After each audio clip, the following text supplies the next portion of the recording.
Cooperative, and I represent also a very famous source of minerals and trace elements called Canton Marine Plasma. But today I was supposed to talk, really be the speaker, the official speaker, but I've chosen to defer to something far more important because we have an opportunity to have one of the world experts on a topic of molecular hydrogen, which is one of the most recent and remarkable discoveries in therapeutic nutraceuticals. So I just thought it's such a rare combination, and any of you who came for any questions about water, drinking water, quality of water, water chemistry, or minerals and trace elements, etc., you are welcome to come back to my booth at any time during the show and have a private tour of any of your questions. So Tyler has studied molecular hydrogen. He's actually, I have to say, world-renowned now, of the small group of people who are experts in this. He studied with the discoverers of molecular hydrogen in Japan. And we have only one issue. He's going to have to move very quickly because immediately after this, he is going to the airport and flying to Tokyo to deliver more talks, okay? So I'm going to turn it over to him immediately, and if we get tied for questions and answers, I will do the best I can to answer them at the end. Take it away. All right, well, thank you. So, molecular hydrogen. Because this is Autism 1, my talk is geared towards potential clinical applications of molecular hydrogen medicine for autism. Now, as Robert mentioned, the IAD in the field of molecular hydrogen is emerging very rapidly. There is countless reports and case studies of people receiving really remarkable benefits from hydrogen.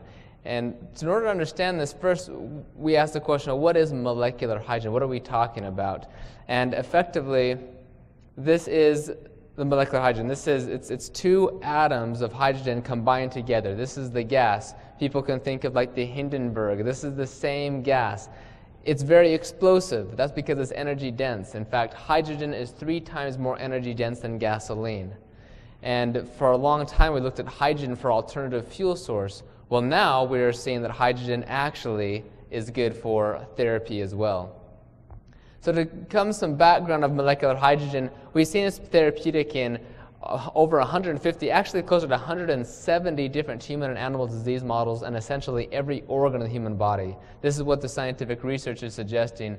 And in fact, the research is growing exponentially. You can see since 2007 it's really growing and published in very high respected journals in the science industry. And also here in the U.S., this is some of the organizations that have been involved in some of the hydrogen research as researchers or collaborators here in the U.S. as well. It's not only being done in Asia, but that is where most of the research is taking place at. This is an interesting review from Loma Linda University. They found that hydrogen had a remarked therapeutic potential to help with the top 8 of the 10 disease-causing fatalities as listed by the CDC in one of their review articles. This was even a few years ago, and the more research has shown this to truly be the case. So the question that we have then is, how does hydrogen exert these biological effects in, like I said, essentially every organ of the human body? Well, one of those things we've seen is hydrogen can act as an antioxidant. It can neutralize the toxic hydroxyl radicals. This was a publication in 2007 by Dr. Shiego Ota that really spawned the research of hydrogen. This is very critical that we follow this. We're going to talk about this in a little bit more. First, to understand the importance of the antioxidant, we need to understand the free radicals, reactive oxygen species. These are just a few of them. We produce them all the time, and they are effectively linked to all the various disease pathologies. They can damage DNA, RNA, proteins, cell membranes. So many of these diseases can indeed be linked to oxidative damage. Well, same with autism. Oxidative stress has also been linked to causing as a causative factor in autism as well. Now, these free radicals are generated primarily within the mitochondria at the various electron transport complexes, and these free radicals happen all the time. Right now, how many of us are breathing?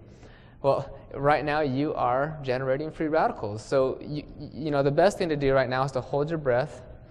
Of course, if you did that, you would not live very long. So, oxygen, of course, is vital to our life, essential for our life, but we do end up producing these free radicals. And I'm going to talk to you a little bit about, actually not all free radicals are bad for you. Some of them are actually good. And another reason why molecular hydrogen is a superior antioxidant.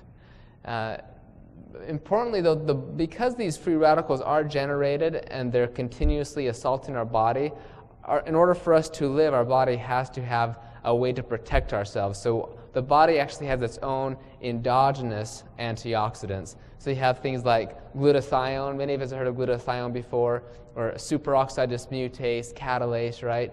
These are enzymes or antioxidants that the body makes to help protect us against these free radicals. And those are very important. And then they're very regulated. And this is a very important graph here. Life is balanced really between this oxidation and reduction. And you can think of it just like anything out there. We have, like a battery, for example. You have a negative and a positive terminal. You can't just have the positive side, like just the oxidation side, right? You have to have the other side as well, or else the battery's not going to work. And that's also true with the cells, with the organs, the tissues. Everything is balanced. And on this teeter-totter I kind of have here, we have on the one side oxidation, various oxidizing molecules. And on the other side we have the reducing molecules. And the things that characterize these two molecules the most is, on the one hand, oxygen for oxidation and hydrogen for reduction. These two molecules of life can then react together to form the life-giving solvent water. So it's a rather romantic story of this relationship between hydrogen. Hydrogen truly is the father of all the elements, first, number one on the periodic table, and is what balances this whole relationship. We've been focusing about oxygen for so many years. How many of us heard of, oxygen bars, hyperbaric oxygen, oxygen water, breathe more, meditate and breathe, all this oxygen stuff? Well, now we're starting to understand that we need a balance. And this balance comes from getting back to the roots, the primordial antioxidant, so to speak. This is hydrogen. And as we talked about our endogenous antioxidants, well, what we see also is aging and certain diseases and even toxins can actually lower our body's own antioxidant self-defense system, making us more suspect to diseases or toxins or different things because we have lower glutathione levels. Well, importantly, as I mentioned, not all free radicals are bad. That's maybe a contradictory statement, as we have heard that free radicals are the cause of aging, the cause of disease, the cause of so many different things since the 1930s, called the free radical theory of aging. Well, it turns out that yes, free radicals can be bad, but they are not always bad. Indeed, some of these free radicals are important molecules for signal transduction, for immunity. Our immune system creates free radicals to kill the bacteria, for vasodilation. We have things, how many have heard of like nitric oxide, right? Won a Nobel Prize. That's a very big thing right now. Nitric oxide is a free radical. That's how many of the things, nitroglycerin, that's how that works. Viagra, that works to increase nitric oxide. We don't want to neutralize this important molecule, but it is a free radical. So free radicals are very important. Some of them are very, very damaging. Others are still very important. But everything needs to be regulated because, like I said, like a battery, there is a balance. There has to have this homeostasis, okay? And this is very interesting. Perhaps this is why many of the clinical trials with supplemental antioxidants often have deleterious effects. When you go into the research and you look at these studies where they've taken high doses of very synthetic antioxidants, they've had to stop the studies. Like not even halfway done, because the people taking the antioxidants were dying, getting cancer, lung cancer, prostate cancer, faster than those on placebo. One of the reasons that has been suggested is perhaps these antioxidants are potentially scavenging and neutralizing too many of these beneficial molecules that are so important for us. In fact, when we exercise, we breathe more. At least I do. When I go run, I breathe more, right? So by default, you will be producing more free radicals. But it turns out those free radicals are important signaling molecules to induce various adaptations so that you can run farther and harder and longer next time. And actually, they've done some studies where taking high doses of antioxidants could actually negate those benefits of exercise training, because you don't have those free radicals to activate the transcription factors necessary to induce things like mitochondrial biogenesis. Now, this is what I'm saying right here, and here's one of the studies. May actually negate. This is a review of many of the studies that have been done. So your question then, okay, well, Mr. Tyler, LeBaron, you're saying all these negative things about antioxidants or whatnot, but how does hydrogen any different if we're saying hydrogen is an antioxidant? Well, first, let me be clear. I'm not saying antioxidants are totally just negative and bad. I just want to illustrate the importance of redox homeostasis, okay? It's not just about free radicals. It's not just about antioxidants. Maintaining that redox homeostasis, and that is what makes H2 different. First off is hydrogen is a selective antioxidant. That title there, Nature Medicine, you can read that important word. It selectively reduces the cyto or cell cytotoxic oxygen radicals, such as this hydroxyl radical, OH neutral.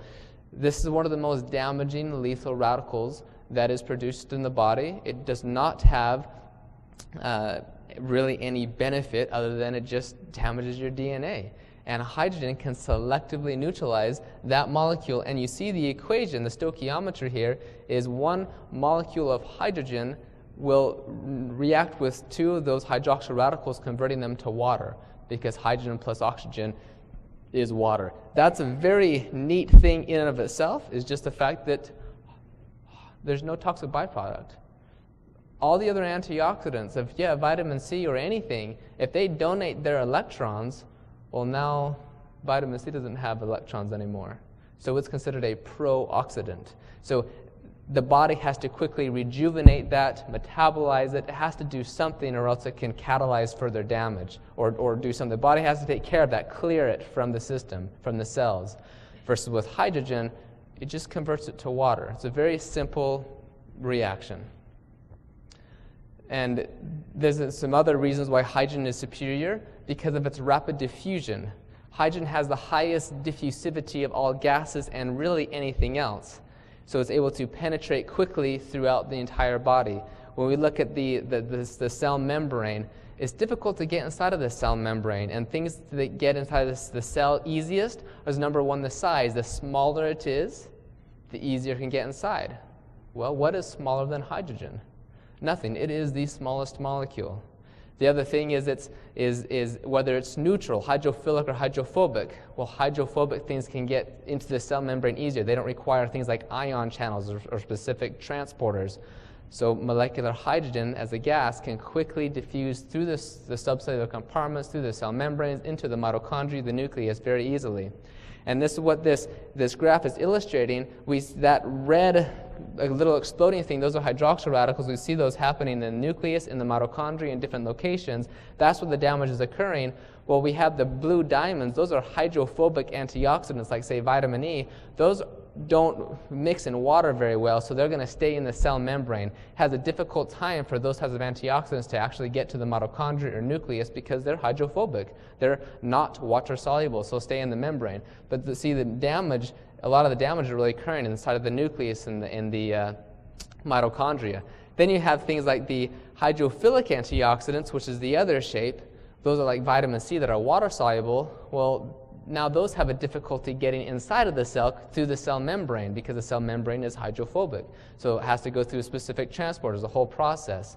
But again, because of hydrogen's superior distribution properties, it's able to rapidly and quickly penetrate through the cell membrane and enter to the nucleus, mitochondria, and everywhere else. Additionally, we see that hydrogen does indeed reduce the oxidative stress. These are just various markers of oxidative stress, the MDA or T-bars. 8-HDG, which is a marker of DNA damage. All of these different things are markers of damage, of oxidative damage that occurs where hydrogen has been shown to actually decrease that oxidative stress. And on the other side, we see markers of antioxidant status, such as the superoxide dismutase, glutathione, catalase. Administration of hydrogen can actually increase the body's antioxidant status as well. So we clearly see in animal and human studies that indeed molecular hydrogen is able to have these beneficial effects. Now, I'm going to explain 3 simple reasons as to why hydrogen is able to easily and simply offer this protection against oxidative damage. One of them, as we already talked about, H2 may scavenge these hydroxyl radicals as suggested by this article here. Another one is hydrogen can actually activate what's called the NRF2 pathway, and that leads to an increased production of our body's own antioxidants. So the glutathione, superoxide dismutase, catalase, all those different systems, molecular hydrogen is able to upregulate our body's own natural sources. That's very powerful. Think about that. You take the hydrogen, it goes through the brain or other locations or a specific cell, and there is able to increase your glutathione levels or your superoxide dismutase levels. A third reason is hydrogen in some cases can actually prevent ROS formation via cell modulation. I have reference studies on the side there. In this case, you have something like the NADPH oxidase system. This system can take your normal molecular oxygen and turn it into a free radical called superoxide. See the activated side right there, so it's O2 minus. So now you're forming these free radicals. Well, administration of molecular hydrogen can actually downregulate this system to actually prevent this superoxide radical from forming in the first place. So this has a prevention attribute as well, and not just for the treatment. It hits all the areas in all the right ways. Now, so I explained that hydrogen has all these effects in so many different disease models, in all these organs, and the question has been why or how is it actually working? One of those was through this antioxidant mechanism, but still, even with its antioxidant mechanism, as amazing as it is, that still may not actually fully answer why H2 has so many benefits. And in fact, it has been suggested that H2 may actually act as a signaling molecule, because under the right conditions, hydrogen has been shown to alter the levels of over 200 different biomolecules. So when we look at other gaseous transmitters such as nitric oxide, carbon monoxide, hydrogen sulfide, these different gases, hydrogen gas has been suggested to potentially be this 4th gaseous signaling molecule, which is responsible for many of the therapeutic benefits in addition to its antioxidant activities. Now, let's look at some of the studies so you can see about some of the superiority of hydrogen compared to other antioxidants. In this one here, what we have is a long-term treatment of hydrogen-rich saline and with oxidative stress induced by nicotine, and this is in an animal model. But these graphs are excellent at showing the superiority of hydrogen. On your far left, you see the first graph, and there's T. T stands for, Tyler, stands for testosterone. And what we see is when we don't give anything bad, no nicotine, no hydrogen, that's the black bar, that's normal. That's the white bar, that's normal, that's when everything is just the same. But then when you give the nicotine, you see it brings that testosterone down very low. It plummets it. And it even gets a star because it was statistically significant, okay? Now when you administered molecular hydrogen with the nicotine, you see what happened? It kept it back to that homeostasis. It prevented the decrease. Now, when you tried things like vitamin C and vitamin E, it really didn't work. And the same is also true with the other graphs, sperm motility and sperm concentration. Only the molecular hydrogen was really effective in these areas compared to vitamin C and vitamin E. Here's another very powerful graph, and it illustrates 2 principles. The first is obvious, that hydrogen is useful for radiation protection. In fact, NASA has been doing some research to use hydrogen-rich water, for example, to protect their astronauts during space travel. But I want to point out one other thing that may be missed, and that is this graph. The first bar you see, that's when nothing was administered. The y-axis, okay, that's a marker of DNA. It says concentration of OHDG. That's a marker of DNA damage. And you notice that there's some DNA damage that occurs all the time. There are basal levels of DNA damage, of oxidative stress or oxidation occurring in your body at all times, as we talked about, right, this balance. Now, when you administer the hydrogen with no radiation either, notice what happened. That's right, nothing. It stayed the same. So the hydrogen didn't reduce oxidative stress even less than it normally should be. It kept it right there at the normal levels. Then when you administered the radiation, you see that the DNA damage went way up, as would be expected. And then the next graph, the last one, the bar, when you administer the radiation with the hydrogen, you will note that the hydrogen attenuated quite significantly the damage done to the DNA via the radiation. So that illustrates two things, as I said. One, that hydrogen is helpful in mitigating the damage of the DNA from radiation. And secondly, hydrogen is very good at maintaining homeostasis. It doesn't perturb our normal redox homeostasis. Here's another very powerful article I want you to consider. Maternal molecular hydrogen administration ameliorates rat fetal hippocampal damage caused by uteroischemia reperfusion. Now, when mothers have their child, and there can be complications during birth.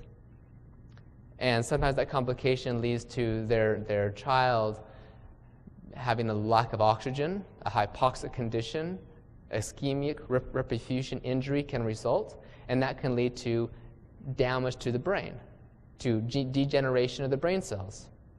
In this study, what they did is they had the mother drink hydrogen-rich water. They couldn't really have the baby because it's like inside of this, kind of difficult to do.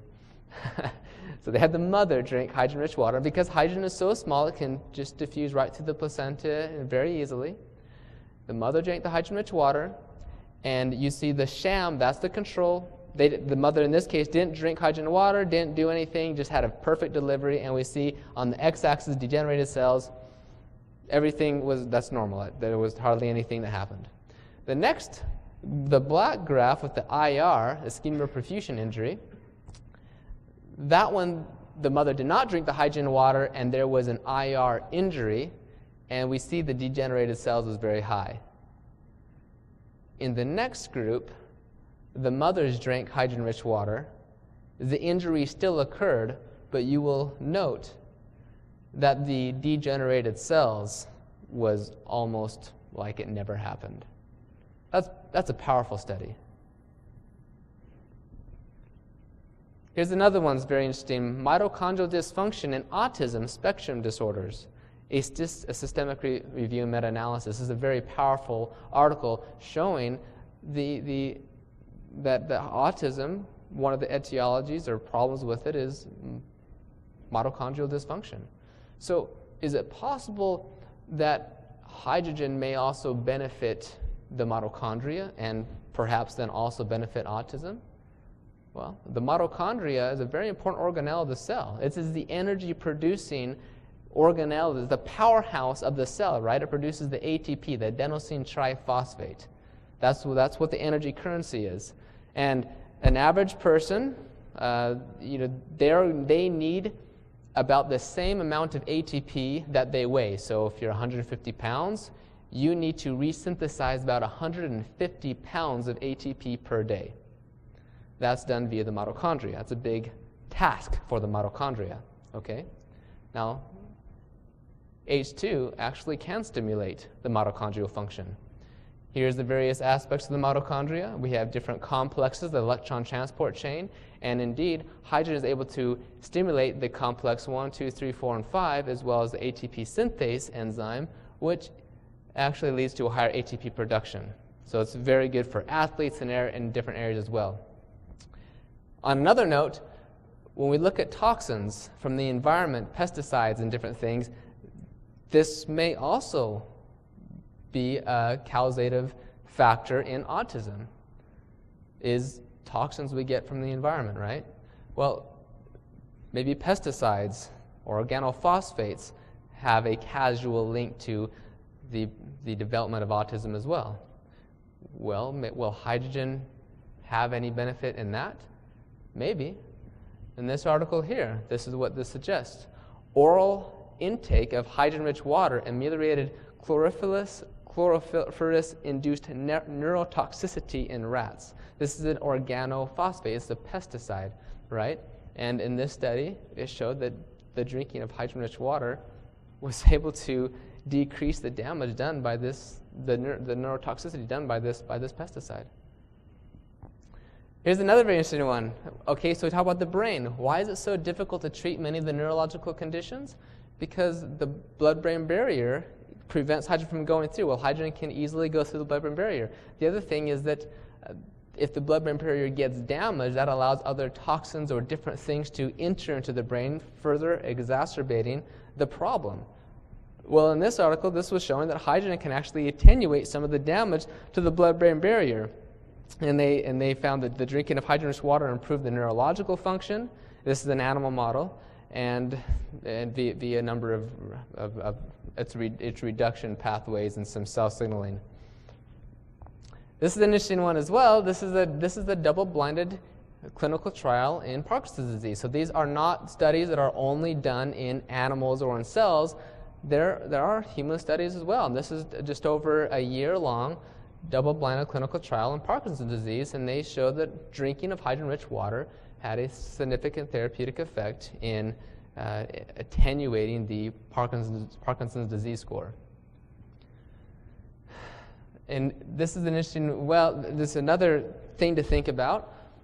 Ghrelin. How many of you have heard of ghrelin before, right? The hunger hormone. Now, this is a very, very powerful hormone. And it's very interesting that the autistic children often have altered levels of ghrelin than, less than they should. Well, I don't know if you looked at some of the research of like fasting and intermittent fasting in this area, but it's a very growing body of research, and it's one of the reasons for the benefits is possibly because we fast, we increase more ghrelin, and that ghrelin in turn is very neuroprotective. And actually, there's this other article, ghrelin is a promising therapeutic target for co-occurring autism and epilepsy. Administration of ghrelin. Wouldn't it be neat if you could take something that's natural, that like fasting could increase ghrelin without taking a synthetic drug? Well, look at this. This is very interesting. Oral hydrogen water induces neuroprotective ghrelin secretion. This is done in mice. But you see the power of hydrogen. It's very interesting. It's able to have all these neuroprotective effects as an antioxidant, the cell modulation and properties, but again, it's able to activate various second messenger systems like gastric ghrelin release, which in turn gives other neuroprotective benefits. This is another interesting one, physical exercise and intermittent administration of lactulose. Lactulose is a fiber, and it's metabolized by the intestinal flora, and it produces hydrogen gas. Of lactulose may improve autism symptoms through hydrogen production. As we exercise and we eat a healthy diet, guess what? We produce more hydrogen. And we can also simply ingest additional hydrogen through other methods. Lastly, hydrogen has a very high safety profile. There are hundreds of studies that have shown its therapeutic benefits, but effectively those studies have also showed its high safety profile. Furthermore, hydrogen has been used in deep sea diving since the 1940s to prevent the bends or decompression sickness. So it has a very good track record of being safe at literally thousands, if not millions of times higher concentrations than what we're talking about for therapeutic use. Additionally, as mentioned, intestinal bacteria can metabolize various fibers to produce hydrogen gas, once again suggesting how natural the hydrogen is to our bodies, how safe it is for our bodies. So all of these things show its high safety profile, and with all the studies we just reviewed, we didn't go through all 600 of them, but you can clearly see this is something that needs to be looked at seriously. More research needs to be done so we can understand the correct dosing and what disease pathologies it works best for and how to use it. But because it has such a high safety profile, it is indeed something that should be seriously looked at and tried. Many people have reported remarkable benefits from using hydrogen. So you ask, well, how come hydrogen is not here right now? How come I don't know about it if all this stuff is so good? Well, it's a new research. I mean, generally the marker is about 10 years behind the science. And because the science is really shown in 2007 in the Nature Medicine publication, it takes about 10 years. And my prediction has been for the past few years that in the year 2017 will be the year that marks the ubiquitous awareness of its exponential growth. In other words, if you look at the exponential growth chart, 2017 will mark the year where hydrogen, the awareness grows exponentially. And then probably 2027 will be, everyone will know about hydrogen by that year. So, for that's my presentation. I hope that you will look into this. This is my website. Again, I'm from the science-based nonprofit Molecular Hydrogen Foundation. There's the contact information right there, molecularhydrogenfoundation.org. I hope you will join the hydrogen revolution and go online and learn about hydrogen. Now, let's see, what time is it right now? Because I need to... 3 o'clock. Okay, so I will give another 5 minutes to answer some questions, and then I need to take off to Japan like James Bond. So, are there other questions? Thank you for your time, anyways.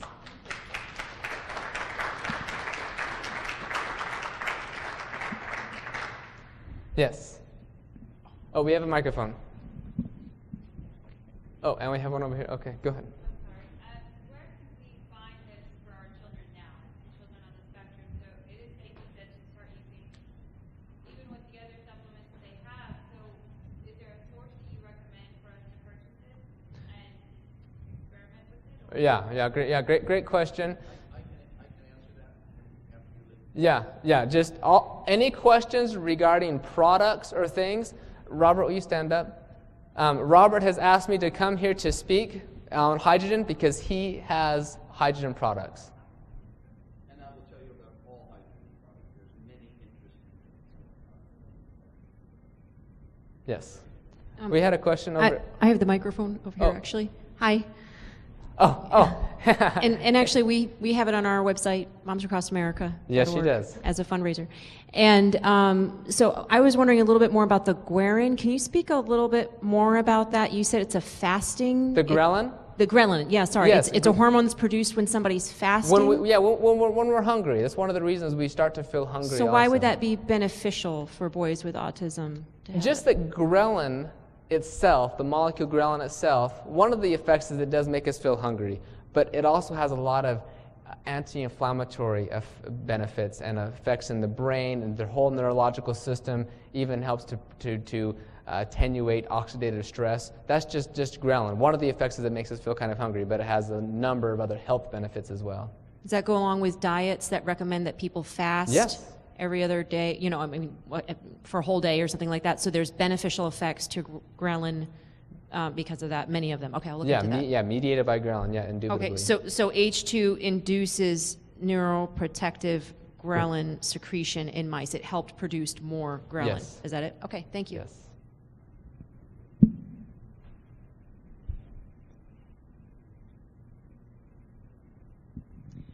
I'm curious, I just learned about the fourth phase of water, which is more like a gel-like structured water, and if you have anything to say about molecular hydrogen with that, is there anything you know? Gerald Pollock is doing a lot of work on this, on the structure of water. It's like, just to explain it, if you have like a towel and you put it in water and soak up a lot of water, you can wring all the water out, right? Well, if you have like a piece of meat, like muscle, you can't like just wring the water out. The reason why is because the water in our cells is in a certain type of structure. And so there's a lot of research going on that. However, it is very different than what we're talking about with just molecular hydrogen, because we're talking about a hydrogen gas that is, it's just a gas.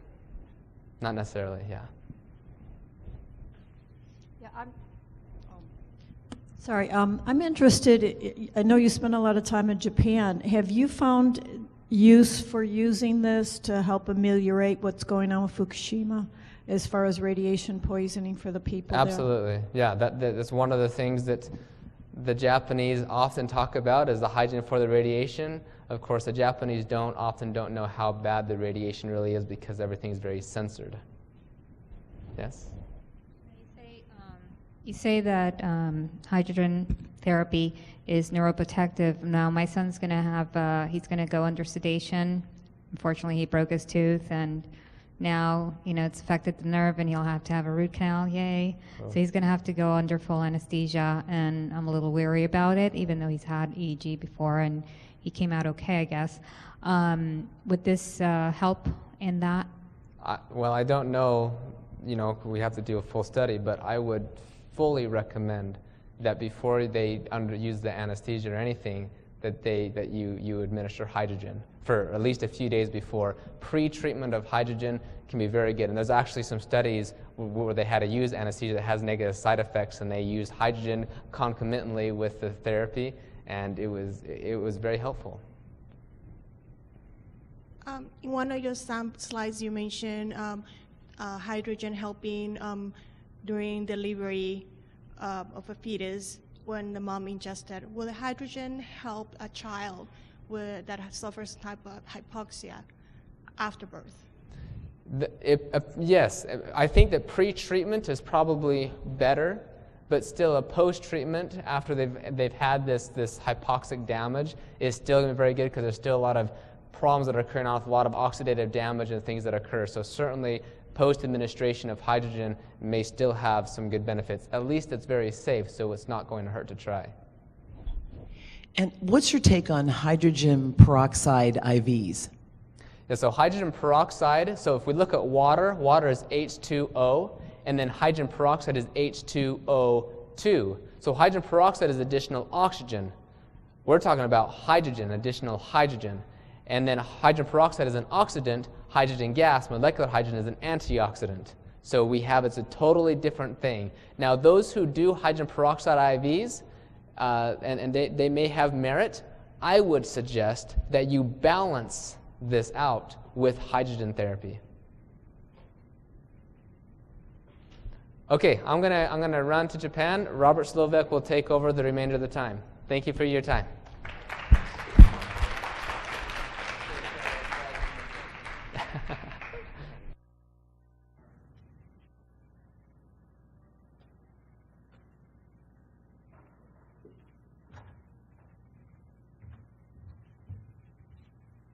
I've never seen Tyler ever finish on time, so this is remarkable. Bon voyage. Have a great trip. And don't eat all the food on the plane. So I have to stay away from answering any medical questions about hydrogen, but I will answer the one question that you had about how do you get hydrogen? What are the best ways? There's many ways, and remember, this started in Asia, so they like devices that make hydrogen. So this is a very interesting story. You're going to see something even happened today that was remarkable to us.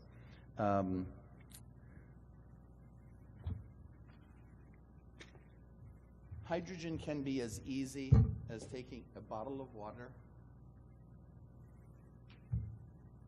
and this will be the introduction to the methods of hydrogen, and taking a tablet that's a hydrogen generating tablet, putting it in a full bottle of water, capping it quickly and tightly, and waiting till it fully reacts. You can see millions of little hydrogen bubbles. The bottle will pressurize. It will become very hard, like a nightstick in 10 minutes, and you will have somewhere between 2 and 6 parts per million of hydrogen. That's a really amount of hydrogen.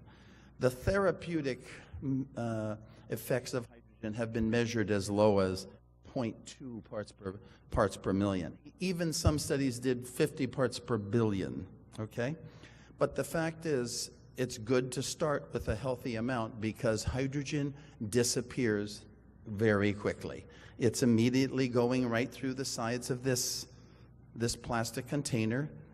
If I had stainless steel, it would go right through the sides of the container. If I had glass, it would go right through the sides of the glass. Not instantly, but it would just diffuse through. The one container it doesn't go through very well is aluminum. So some people store their hydrogen product in aluminum cans, okay? And that's yet another story about aluminum. So this will last, if we don't open it or do anything with it, this will last for hours.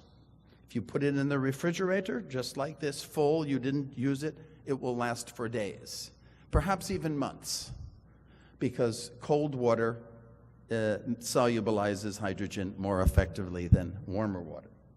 But back to the sources of hydrogen. So the Japanese were probably the most advanced in hydrogen, and they make prepackaged hydrogen. Now, prepackaged hydrogen is where you take, usually they have an aluminum bottle or an aluminum sachet, maybe 12-ounce sachet made of aluminized foil packaging. Now, the most that they ever really get in here is about 1 part per million. It's not very practical to package more than 1 part per million. So it has become so popular in Japan that the leading manufacturer of prepared hydrogen sachets does about $100 million worth per year in hydrogen. So it's incredibly popular product. There is a product here in the United States called H2Bev, a very wonderful company that makes a beautiful prepackaged aluminum bottle.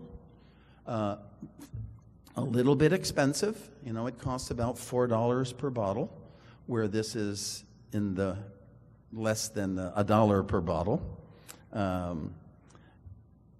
And they have about 1 part per million, but it's a very nice product, more lifestyle than therapeutic, and it's gaining in popularity. You're going to see an explosion of hydrogen products come onto the market. You are looking at interested people, you're probably going to see a hydrogen product within 3 years from Pepsi or Coca-Cola, all right? Because everyone is going to realize this research is driving this kind of elixir model to hydrogen. But for serious therapeutic use, the more the merrier. The more volume of hydrogen, the merrier. And we're talking volume. Now, many people just compare hydrogen with the amount of ppm it has. But understand that while I said that tablet in 16 ounces of water made, let's say, 4 parts per million of hydrogen, if I just put that same tablet in 8 ounces of water, it will be 8 parts per million of hydrogen, okay? So be very wary of comparing just the concentration of hydrogen. Be aware of, if someone's telling you prepackaged, how much hydrogen does it contain? You have to take into account both the concentration and the volume. Now, many of you, this is a very interesting part of the landscape of water treatment and so on that we live in. Most of you know what an alkaline ionizer is. It produces alkaline water. Now, slowly, I've never been a proponent of alkaline water, and I see it is slowly being debunked as a valid water technology and modification, because alkaline water just is kind of billed as something that addresses metabolic acidosis in the body, etc. But the pH of water is not an indication or a measurement of how much acid that something can neutralize or a solution can neutralize. It's something called alkalinity.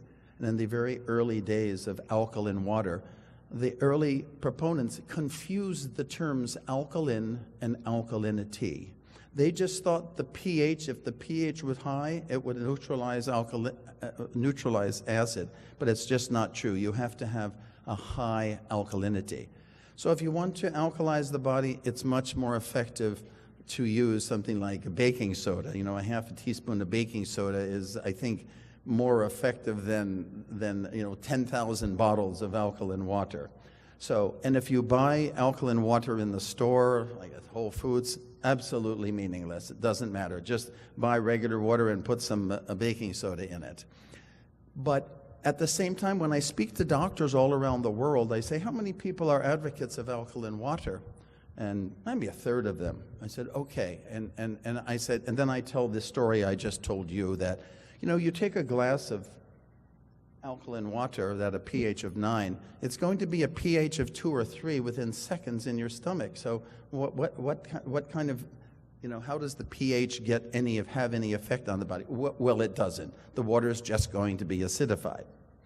But the doctors say, well, wait, I get results from an alkaline water machine. And the reality now is that alkaline water devices can make molecular hydrogen. And you are seeing the entire shift of the industry.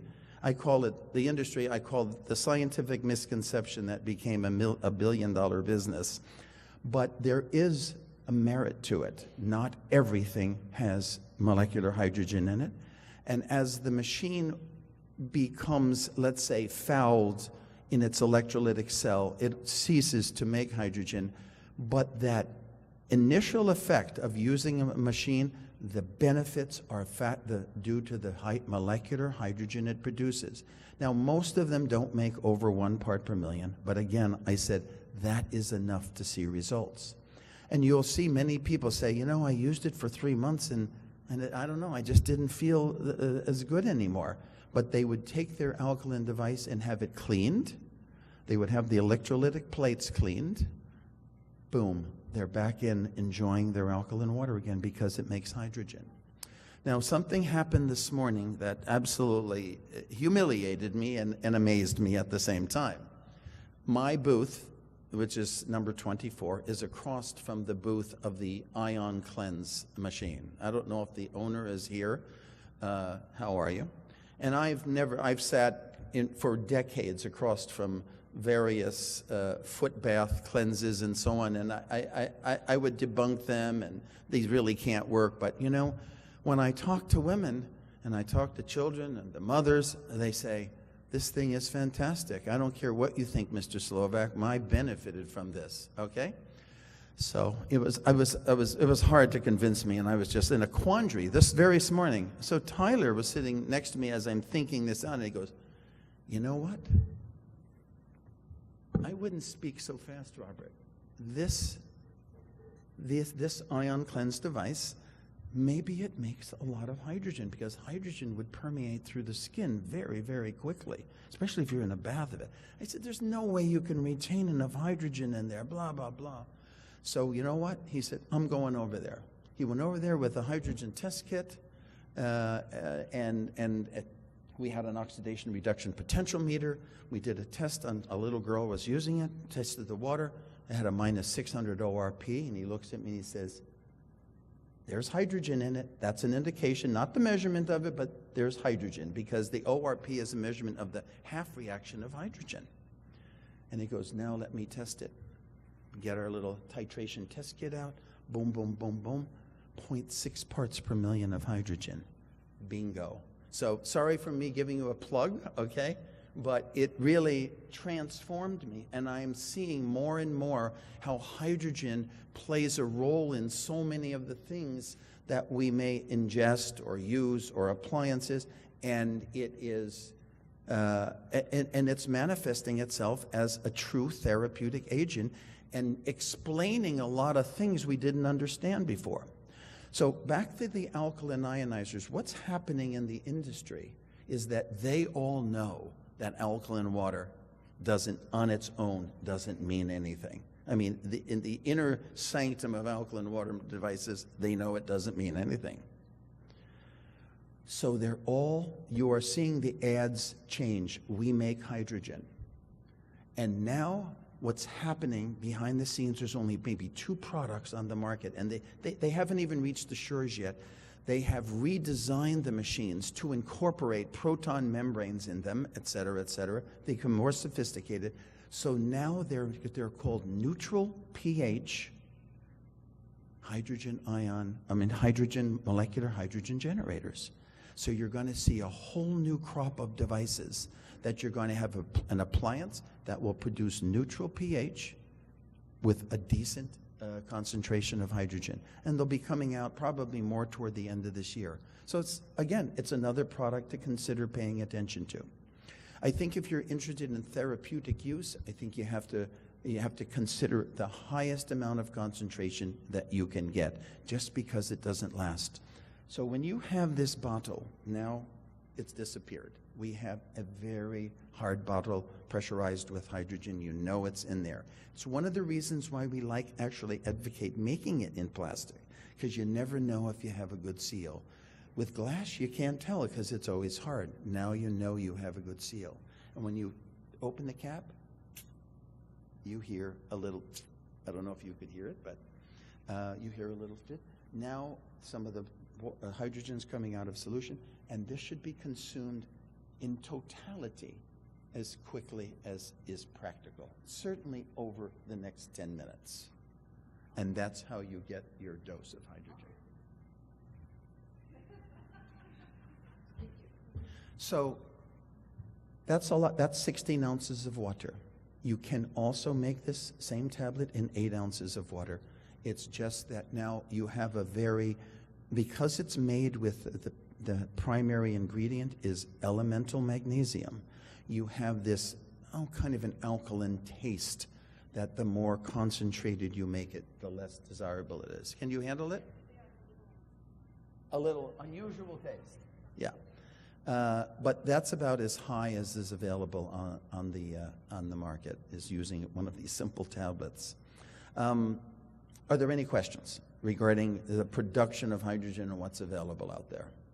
And also, because perhaps some of you came here to hear some of my water. Last year I spoke about water. The year before I spoke about water. I'm really a water technologist and scientist, one of the early developers of reverse osmosis technology. And so I know a lot about the water thing, and I know a lot about the mineralization of water and the alkalization of water. So since we've run out of time and the use of the room, please feel free to come and just discuss anything you want. Have a little course right at our booth in booth 24, and I can be happy to answer any questions that you have about minerals and water treatment. One of the important things I've already talked to probably a half a dozen women, and that is the carefulness with which you must use an installed reverse osmosis system for your child. Okay, the water from an RO system. Unfortunately, as even one of the developers of RO, I'm saddened to say that RO storage tanks, and you have to have a storage tank because they make water slowly, become microbiological incubators. And there's things last year that I advised people do to account for this. So if you want to know more about that particular topic, please feel free to come again, see me in booth number 24. Thank you.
meet Charlie Barker, inventor and patent holder for the world's first bioavailable copper and for the treatment of Lyme disease.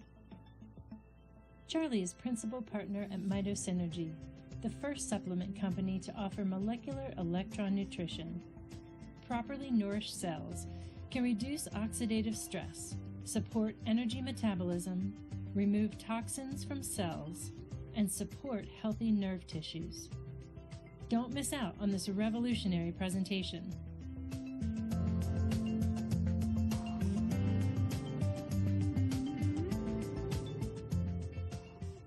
Mitochondrial is out to change the world. Will you let us change yours?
Okay.